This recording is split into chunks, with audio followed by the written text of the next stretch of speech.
시편 32편 1절부터 11절까지 말씀 제가 읽어드리도록 하겠습니다. 허물의 사함을 받고 자신의 죄가 가려진 자는 복이 있도다. 마음에 간사함이 없고 여호와께 정죄를 당하지 아니하는 자는 복이 있도다. 내가 입을 열지 아니할 때에 종일 신음함으로 내 뼈가 쇠하였도다. 주의 손이 주야로 나를 누르시오니 내 진액이 빠져서 여름 가뭄에 마름같이 되었나이다. 셀라. 내가 이르기를 내 허물을 여호와께 자복하리라 하고 주께 내 죄를 아뢰고 내 죄악을 숨기지 아니하였더니 곧 주께서 내 죄악을 사하셨나이다. 셀라. 이로 말미암아 모든 경건한 자는 주를 만날 기회를 얻어서 주께 기도할지라. 진실로 홍수가 범람할지라도 그에게 미치지 못하리이다. 주는 나의 은신처이오니 환난에서 나를 보호하시고 구원의 노래로 나를 두루시리이다. 셀라. 내가 내 갈 길을 가르쳐 보이고 너를 주목하여 훈계하리로다. 너희는 무지한 말이나 노새같이 되지 말지어다. 그것들은 제갈과 굴레로 단속하지 아니하면 너희에게 가까이 가지 아니하리로다. 악인에게는 많은 슬픔이 있으나 여호와를 신뢰하는 자에게는 인자하심이 두루리로다. 너희 의인들아 여호와를 기뻐하며 즐거워할지어다. 마음이 정직한 너희들아 다 즐거이 외칠지어다. 아멘. 오늘은 이 새벽에 시편 32편 말씀으로 함께 우리의 마음을 하나님께 기도로 아뢰고자 합니다. 오늘 32편 말씀은 하나님께 회개에 대한 마음을 우리에게 불러일으키고 있는데요. 회개에 대한 내용을 자세히 열거하고 우리의 죄에 대한 내용을 하나님께 올려드리기보다는 하나님께 회개하게 되었을 때 하나님과 어떠한 관계를 누리는가에 대해서 감사하는 내용이긴 합니다. 우리가 이런 내용을 하나님께 함께 마음을 올려드리기에는 쉽지 않은 것은 이 시편을 읽어갈 때 시편 기자처럼 그런 진심이 하나님께 합해야 되지 않겠습니까? 회개를 갑자기 하는 것도 쉽지 않은데 회개해서 용서함을 받은 자가 하나님과의 관계를 누리며 감사의 자리로 가는 것까지는 그냥 한 번에 읽는다고 되는 것은 아니기 때문입니다. 이 새벽에 우리의 마음이 어떠하는지에 따라 이 시편 말씀을 통하여서 기도로 올려지는 것이 각각 다를 텐데요.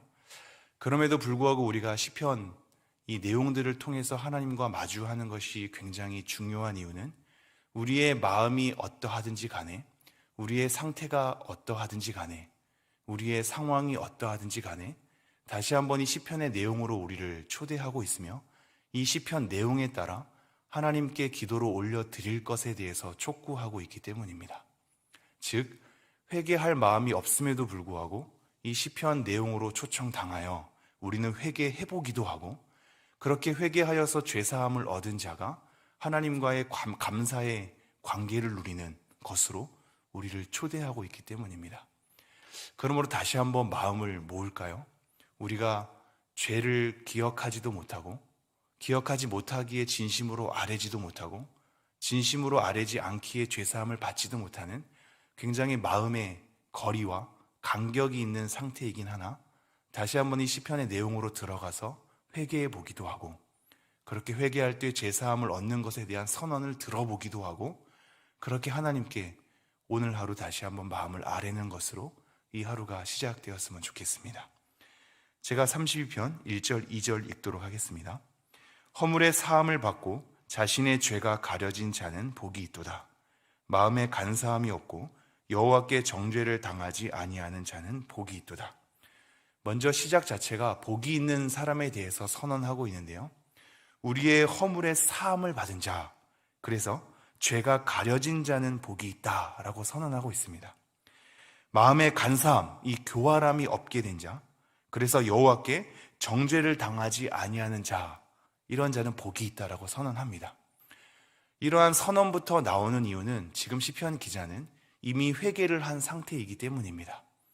자기가 여러 어려운 공경 가운데 하나님께 드디어 입을 열어 회개하였더니 그 허물이 다시 한번 가려짐을 얻게 되고 하나님에 대한 정죄함이 벗겨지는 정말로 하나님과의 친밀한 상태, 하나님과 그 관계를 누리는 상태, 이 상태로 내가 가게 되었다.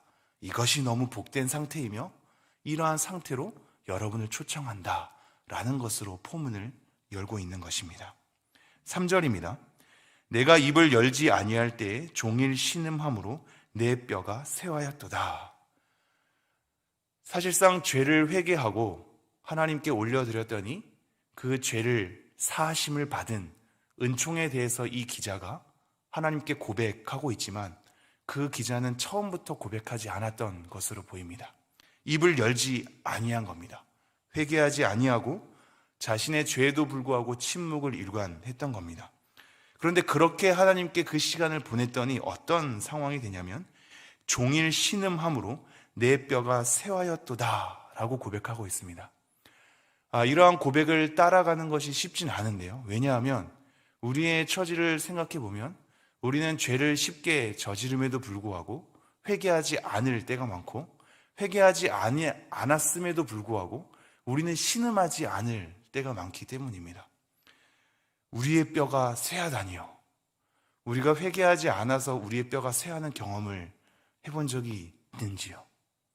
그냥 아무렇지도 않게 무감각한 채 느껴지지 않습니까? 그렇게 지나가지 않습니까? 시편 기자가 회개하지 않을 때 이런 신음이 있었던 것, 이런 뼈가 쇠하는 것에 대한 감정을 느낀 것, 이것은 사실상 죄가 얼마나 심각한 것인가를 본인 스스로가 잘 알기 때문이며 그래서 하나님과의 관계가 평안하지 않은 상태에 대해서 예민하기 때문입니다. 우리가 그것에 대해서 예민하지 않는 이상, 우리의 죄의 심각성에 대해서 잘 모르는 이상, 그래서 하나님의 용서가 얼마나 고귀한 것인지를 그 깊이를 가늠하지 못하는 이상 우리의 뼈가 쇠하는 것에 대한 감정을 느껴볼 수 없을 것입니다. 종일 신음하는 것 또한 우리 삶 가운데 나오지 않겠지요. 그러므로 우리는 우리의 죄의 비참함을 알아야 하며 하나님의 용서에 대한 고귀함, 그 깊이를 계속적으로 알아가야 할 것입니다. 시편 기자는 왜 이런 뼈가 쇠하는 감정을 갖게 되었을까요? 4절입니다. 주의 손이 주야로 나를 누르시오니 내 진액이 빠져서 여름 가뭄에 마름같이 되었나이다. 하나님의 손이 밤과 낮으로 자기를 누르는 것을 경험했기 때문입니다. 이 누름은 실제적으로 하나님께서 뭔가 압박을 준 것일 수도 있지만 이 시편 기자가 감정적으로 하나님 앞에 느낀 감정일 수 있습니다. 억압을 당하고 마음이 굉장히 무거운 것이지요. 짓누름을 당하는 것입니다. 그래서 어떤 상태가 되냐면 자기의 진액이 빠져서 여름 가뭄의 마름같이 되었다라고 얘기를 하고 있습니다. 기력이 온전히 쇠한 겁니다. 생명력을 상실한 채 마른 장작이 되어버린 것입니다. 이런 것으로 우리가 하나님께 다시 한번 우리를 돌아보도록 초청하고 있죠. 셀라라는 것에 대한 의미는 우리가 정확히는 알 수 없으나 이 시편에서 우리의 흐름을 잠시 멈추고 고조된 마음으로 하나님께 우리를 돌아보면서 하나님을 바라보게 하는 한 공간입니다. 그래서 실제적으로는 이 셀라라는 말을 읽을 필요는 없으나 우리는 이 셀라라는 말을 읽지 않으면 이때 잠시 우리가 멈춰야 하는구나 라는 것을 간과할 수 있기 때문에 읽는 것 또한 도움이 되겠지요. 잠시 고조된 마음으로 우리의 마음을 가다듬고 우리를 돌아보며 하나님을 향해서 마음을 정돈하는 겁니다. 5절입니다. 내가 이르기를 내 허물을 여호와께 자복하리라 하고 주께 내 죄를 아뢰고 내 죄악을 숨기지 아니하였더니 곧 주께서 내 죄악을 사하셨나이다. 드디어 입을 열어서 시편 기자는 죄를 자복합니다. 자기를 고백하는 거고 자기의 죄를 꺼내놓는 겁니다. 그러면서 내 죄를 아뢰고 내 죄악을 숨기지 아니하였더니 하나님께서 죄악을 사하시는 것에 대해서 경험하게 된 것입니다. 다시 한번 이러한 하나님의 용서하심을 바라보고 마음을 간직하는 공간을 우리에게 허락하죠. 그러면서 6절로 초대합니다. 이로 말미암아 모든 경건한 자는 주를 만날 기회를 얻어서 주께 기도할지라. 진실로 홍수가 범람할지라도 그에게 미치지 못하리이다. 본인이 죄를 자백하고 하나님의 용서하심을 얻게 되니 그 평화로운 상태에 대한 고귀함을 아는 겁니다. 그러므로 자기의 개인적인 경험과 고백이었으나 우리를 초청하고 있죠. 이로 말미암아 모든 경건한 자는, 하나님 앞에 경건함으로 서는 자는 주를 만난 기회를 얻어서 주께 기도할지라, 하나님께 나아가야 될 것에 대해서 우리를 초청하고 있습니다. 그는 홍수가 범람할지라도 미치지 않는 평안의 상태로 인도될 것이기 때문입니다. 그러면서 7절, 주는 나의 은신처이오니 환난에서 나를 보호하시고 구원의 노래로 나를 두루시리이다. 우리가 정말 하나님을 은신처로 경험하는가? 환난에서 나를 보호하시는 분으로 경험하는가? 구원의 노래로 나를 두루시는 것에 대해서 경험하는가?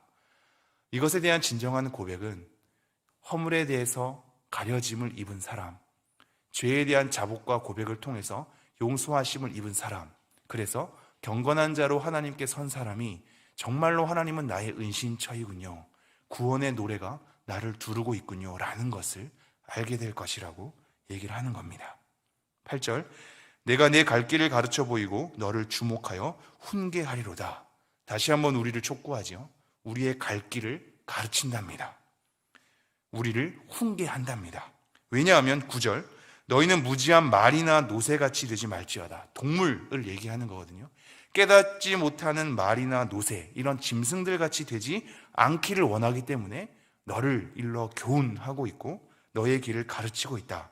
왜냐하면 그러한 동물들은 재갈과 굴레로 단속하지 아니하면 너희에게 가까이 가지 아니하는 짐승들 뿐이기 때문이다.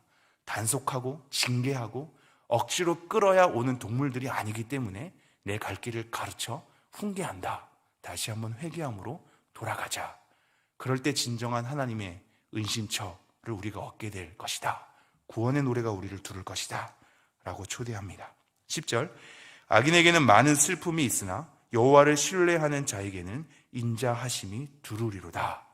계속적으로 죄를 회개하지 않고 악인의 길로 걸어가는 자에게는 기쁨이 없는 상태가 이르게 되고, 하나님을 신뢰하는 자에게는 하나님의 인자하심, 헤세드가 우리를 두른다고 얘기합니다. 11절, 너희 의인들아 여호와를 기뻐하며 즐거워할지어다. 마음이 정직한 너희들아 다 즐거이 외칠지어다. 정리하겠습니다. 오늘 다윗은 맞쓰길이라는 교훈, 가르침으로 이 시편을 우리에게 일러주고 있습니다. 우리가 무슨 죄를 저질렀는지 돌이켜봐야 할 것이고 하나님께 회개하는 고백을 일러야 할 것이며, 그러한 상황 가운데 하나님의 용서하심을 입어야 할 것으로 우리를 초대하고 있습니다. 지금 이 시편 기도로 하나님께 기도를 올려드릴 때 우리가 다시 한번 이 시편 기도 내용에 따라 우리의 마음에 어떠함 없이 다시 한번 하나님께 주목하고 나아갔으면 좋겠습니다. 회개할 마음이 없다 할지라도, 그 죄가 기억나지 않는다 할지라도 이 시편 기도의 내용에 따라 다시 한번 읊조리면서 하나님을 바라보고 용서하심을 입어서 하나님의 인자하심이 우리 모든 성도님들에게 두르기를 간절히 소망합니다.